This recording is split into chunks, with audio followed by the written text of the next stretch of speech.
સુરત શહેરના અડથાણ વિસ્તારમાં ડમ્પરે મોપેડ ચાલકને કચડ્યો હોવાની ઘટના સામે આવી છે। આ ઘટનામાં યુવકનું ઘટનાસ્થળે જ મોત નીપજ્યું છે। પોલીસે આગળની તપાસ શરૂ કરી છે।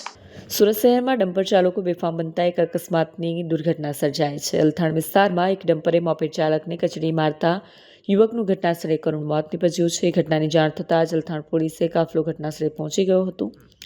પોલીસે ડમ્પર ચાલકની અટકાયત કરી આગળની કાર્યવાહી શરૂ કરી છે। મૃતક યુવકની ઓળખ થઈ શકી નથી। પોલીસે વધુ તપાસ હાથ ધરી છે। કેમેરામેન હકીમ શેખ સાથે વસીમ હાસમીનો રિપોર્ટ, આઝાદ ન્યૂઝ, સુરત। આ શ્યામ મંદિર પહેલાં અલથાણ ચોકડી પાસે ટાટા શોરૂમની પાસે એક્સિડન્ટ થયું છે।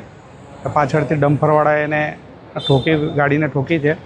એ ગાડીને ઠોક્યા પછી એનો જગ્યા પર મૃત્યુ પામેલ છે। એના મમ્મી પપ્પા શું કામ કરે છે? એમના પપ્પા નગર પ્રાથમિકમાં પ્રિન્સિપલ છે અને મમ્મી તો ઘરે હાઉસવાઈફ જ છે અને એક બેન છે। તમારી કાંઈ માંગ છે? હવે માંગ એટલે ન્યાય મળે અને જે આવું કૃત્ય કર્યું છે એને કડકમાં કડક પગલાં ભરાય, એને કડકમાં કડક સજા મળે એવી આપણે અપેક્ષા રાખીએ છીએ। તમે એના કોણ? અમારો ભાણેજ થાય છે।